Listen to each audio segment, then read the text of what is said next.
ನಮಸ್ತೆ. ಮತ್ತೆ ನಮ್ಮ ಕನ್ನಡ ಸೆಕ್ಸ್ ಎಜುಕೇಷನ್ ಚಾನಲ್ಗೆ ಸ್ವಾಗತ. ಸೆಕ್ಸ್ ಅಥವಾ ಸೆಕ್ಷುವಲ್ ಆ್ಯಕ್ಟಿವಿಟಿ ಅಥವಾ ಲೈಂಗಿಕತೆ ಇದೊಂಥರ ಎಂಜಾಯ್ಮೆಂಟ್ ಇರಬೇಕು. ಅವಾಗದು ಒಂದು ಖುಷಿನೂ ಇರುತ್ತೆ, ಅದೊಂದು ಕಂಫರ್ಟಬಲ್ ಇರುತ್ತೆ. ಆದರೆ ಈ ಸೆಕ್ಸ್ ಮಾಡ್ಬೇಕಾದ್ರೆ ಕೆಲವೊಂದು ಟೈಮ್ ಪೇಯ್ನ್ ಆಗತ್ತೆ. ಈಗ ಪೆನ್ನಿಸಲ್ಲಿ ಒಂದು ಗೀರ್ ಗೀರ್ ಥರ ಆಗತ್ತೆ, ಗುಳ್ಳೆಗಳಾಗತ್ತೆ, ರೆಡ್ನೆಸ್ ಆಗುತ್ತೆ. ಅದೇ ಥರ ವೆಜೇನದಲ್ಲೂ ಒಂದು ಬ್ಲೀಡಿಂಗ್ ಇರ್ಬೋದು ಅಥವಾ ಪೇಯ್ನ್ ಆಗೋದು ಈ ಥರ ಆಗತ್ತೆ. ಸೊ ಸೆಕ್ಸ್ ಮಾಡಿದಾಗೆಲ್ಲ ಈ ಥರ ಪೇಯ್ನ್ ಆಯಿತು, ಡಿಸ್ಕಂಫರ್ಟ್ ಆಯಿತು. ಸೊ ಇದಕ್ಕೆ ಕಾರಣ ಏನು ಮತ್ತು ಯಾವ ರೀತಿ ಮ್ಯಾನೇಜ್ ಮಾಡಬೇಕು ಅದ್ರ ಬಗ್ಗೆ ಬ್ರೀಫಾಗಿ ಮಾಹಿತಿ ಕೊಡ್ತೇನೆ. ನಮ್ಮ ವಿಡಿಯೋದಲ್ಲಿ ಸೆಕ್ಸ್ ಪ್ರಾಬ್ಲಮ್ ಬಗ್ಗೆ, ಪೆನ್ನಿಸ್ಸು ಮತ್ತು ವೆಜೇನದಲ್ಲಾಗೋ ಇನ್ಫೆಕ್ಷನ್ ಬಗ್ಗೆ, ಜೊತೆಗೆ ಇನ್ಫರ್ಟಿಲಿಟಿ ಕೌನ್ಸಿಲಿಂಗ್ ಬಗ್ಗೆ ಮಾಹಿತಿ ಇರುತ್ತೆ. ನಮ್ಮ ವಿಡಿಯೋನ ನೋಡಿ, ಲೈಕ್ ಮಾಡಿ, ಸಬ್ಸ್ಕ್ರೈಬ್ ಆಗಿ, ಜೊತೆಗೆ ಶೇರ್ ಮಾಡಿ. ಸಣ್ಣ ಪುಟ್ಟ ಡೌಟ್ ಇತ್ತು ಅಂದರೆ ಯೂಟ್ಯೂಬ್ ಕಮೆಂಟ್ ಸೆಕ್ಷನಲ್ಲಿ ಹಾಕ್ಕೊಳ್ಳಿ. ಪರ್ಸನಲ್ ಆಗಿ ಕನ್ಸಲ್ಟೇಷನ್ ಬೇಕು ಅಂತಂದರೆ ಮೇಲ್ಗಡೆ ಮೆನ್ಷನ್ ಮಾಡಿರೋ ನಂಬರ್ಗೆ ವಾಟ್ಸಪ್ ಮಾಡಿ.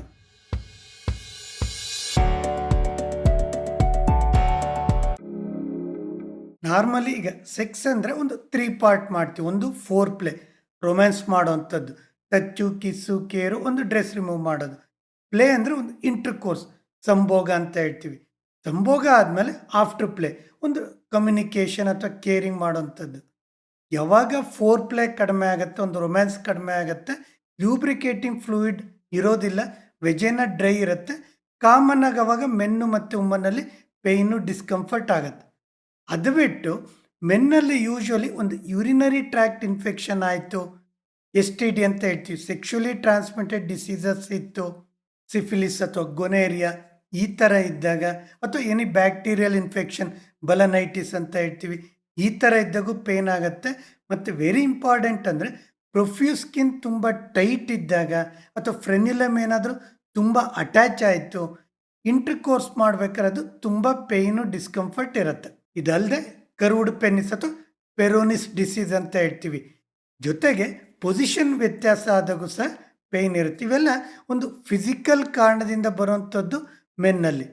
ವುಮನ್ನಲ್ಲಿ ಬಂದರೆ urinary tract infection, STD, sexually transmitted diseases, ಜೊತೆಗೆ ವೆಜೇನ ಕೆಲವೊಂದು ಟೈಮ್ ಟೈಟ್ ಇರುತ್ತೆ, ವೆಜೆನೆಸ್ಮಸ್ ಅಂತ ಹೇಳ್ತೀವಿ, ಅಥವಾ ವೆಜೇನ ಹೋಲ್ ಚಿಕ್ಕದಿದ್ದಾಗ, ಜೊತೆಗೆ ಯುಟ್ರಸ್ಸಲ್ಲಿ ಒಂದು ಸಿಸ್ಟ್ ಇರ್ಬೋದು, ಫೈಬ್ರಾಯ್ಡ್ ಇರ್ಬೋದು, ಅಥವಾ ಹಾರ್ಮೋನಲ್ ಇಂಬ್ಯಾಲೆನ್ಸ್ ಆಯಿತು, ಅಥವಾ ಏಜ್ ಆಗ್ತಾ ಮೆನೋಪೋಸ್ ಸ್ಟೇಜಲ್ಲಿ ಎಂಡೋಮೆಟ್ರಿಯಾಸಿಸ್ ಅಂತ ಈ ಥರ ಏನಾದ್ರು ಪ್ರಾಬ್ಲಮ್ ಇತ್ತು. ಜೊತೆಗೆ ಕೆಲವೊಂದು ಮೆಡಿಸಿನಲ್ಲಿ ಒಂದು ಸೈಡ್ ಎಫೆಕ್ಟ್ ಅಂತ ಹೇಳ್ತೀವಿ, ವೆಜನಲ್ ಡ್ರೈನೆಸ್ ಪದೇ ಪದೇ ಆಗ್ತಾ ಇರುತ್ತೆ.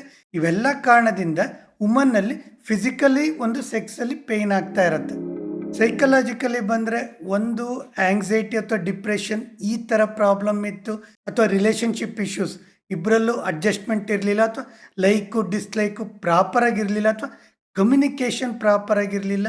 ಇದರಿಂದ ಕೆಲವೊಂದು ಟೈಮ್ ಲ್ಯಾಕ್ ಆಫ್ ಪ್ರೈವಸಿ, ಅಂದರೆ ಒಂದು ಚಿಕ್ಕ ರೂಮ್ ಇರುತ್ತೆ, ಹೊರಗಡೆ ಪೇರೆಂಟ್ಸ್ ಇರ್ತಾರೆ ಅಥವಾ ಮಕ್ಕಳಿರ್ತಾರೆ, ಸೆಕ್ಸ್ ಮಾಡ್ಬೇಕಾದ್ರೆ ಒಂದು ಕಂಫರ್ಟಬಲ್ ಇರಲ್ಲ, ಅಥವಾ ಪ್ರೆಗ್ನೆನ್ಸಿಗೋಸ್ಕರ ಪ್ರೆಗ್ನೆಂಟ್ ಆಗಿಬಿಡ್ಲಿ ಅಥವಾ ಪ್ರೆಗ್ನೆನ್ಸಿ ಆಗಬಾರ್ದು, ಈ ಥರ ಒಂದು ಮೈಂಡಲ್ಲಿ ಇತ್ತು ಅಂದರೆ ಲ್ಯೂಬ್ರಿಕೇಷನ್ ಕರೆಕ್ಟಾಗಿರಲ್ಲ, ಇಂಟರ್ ಕೋರ್ಸಲ್ಲಿ ಪೇಯ್ನ್ ಆಗೋದು ಕಾಮನ್ ಆಗಿರುತ್ತೆ. ಜೊತೆಗೆ ಮುಂಚೆ ಏನಾದ್ರು ಪೇಯ್ನ್ ಆಗಿತ್ತು ಅಂದರೆ ಎಲ್ಲಿ ಪೇಯ್ನ್ ಆಗುತ್ತೋ ಒಂದು ಆಂಗ್ಸೈಟಿ. ಮತ್ತು ವೆರಿ ಇಂಪಾರ್ಟೆಂಟ್ ಅಂದರೆ ಸೆಕ್ಷುವಲ್ ಅಬ್ಯೂಸ್ ಅಂತ ಹೇಳ್ತೀವಿ, ಸ್ಕೂಲಲ್ಲಿ ಅಥವಾ ಹೈಸ್ಕೂಲಲ್ಲಿ. ಸೊ ಯಾರಾದರೂ ಒಂದು ಫೋರ್ಸಬಲಿ ಒಂದು ಸೆಕ್ಷುವಲಿ ಸ್ಟಿಮ್ಯುಲೇಟ್ ಮಾಡೋವಂಥದ್ದು, ಅಥವಾ ಫೋರ್ಸಾಗೆ ಸೆಕ್ಸಿಗೆ ಕರ್ಕೊಳ್ಳೋ ಅಂಥದ್ದು. ಸೊ ಇವೆಲ್ಲ ಸೈಕಾಲಜಿಕಲಿ, ಜೊತೆಗೆ ರಿಲೇಷನ್ಶಿಪ್ ಪ್ರಾಬ್ಲಮಿಂದ ಒಂದು ಸೆಕ್ಸ್ ಮಾಡಿದಾಗ ಪೇಯ್ನ್ ಬರುತ್ತೆ. ಸೊ ಯಾವ ರೀತಿ ಇದನ್ನು ಮ್ಯಾನೇಜ್ ಮಾಡಬೇಕು? ಒಂದು 2 to 3 days ಪೇಯ್ನ್ ಬಂತು, ಮತ್ತೆ ಕಡಿಮೆ ಆಯಿತು, ಸೊ ಇದು ಕಾಮನ್ ಆಗಿರುತ್ತೆ. ಬಟ್ ಅದು ಪೇಯ್ನ್ ಕಂಟಿನ್ಯೂ ಆಯಿತು ಅಥವಾ ಬ್ಲೀಡಿಂಗ್ ಶುರು ಆಯಿತು, ಒಂದು ಡಾಕ್ಟರ್ನ ಕನ್ಸಲ್ಟ್ ಮಾಡ್ಕೋಬೇಕು. ಫಿಸಿಕಲಿ ಏನಾದರೂ ಇಶ್ಯೂಸ್ ಇತ್ತು ಅಂದರೆ ಒಂದು ಟ್ರೀಟ್ಮೆಂಟ್ ಅಂತೇಳಿ ಕೊಡ್ತಾರೆ. ಸೈಕಲಾಜಿಕಲಿ ಏನಾದರೂ ಇತ್ತು ಅಂದರೆ ಒಂದು ಸೈಕೋಥೆರಪಿ ಅಥವಾ ಕೌನ್ಸಿಲಿಂಗ್ ಮಾಡ್ತಾರೆ. ಜೊತೆಗೆ ರಿಲೇಷನ್ಶಿಪ್ ಇಶ್ಯೂಸ್ ಇತ್ತು ಅಂದರೆ ಒಂದು ಕಪಲ್ ಸೆಕ್ಸ್ ಥೆರಪಿ ಅಗತ್ಯ ಇರುತ್ತೆ. ಸೊ ಫ್ರೆಂಡ್ಸ್, ಒಂದು ಸೆಕ್ಸ್ ಅನ್ನೋದು ಒಂದು ಎಂಜಾಯ್ಮೆಂಟು. ಪೇಯ್ನು ಅಥವಾ ಏನಾದ್ರು ಡಿಸ್ಕಂಫರ್ಟ್ ಆಯಿತು ಅಂದರೆ ಆಟೋಮೆಟಿಕಲಿ ಸೆಕ್ಸ್ ಅವಾಯ್ಡ್ ಆಗ್ತಾ ಹೋಗುತ್ತೆ. ಜೊತೆಗೆ ರಿಲೇಷನ್ಶಿಪ್ ಇಶ್ಯೂಸು ಜಾಸ್ತಿ ಆಗ್ತಾ ಹೋಗುತ್ತೆ.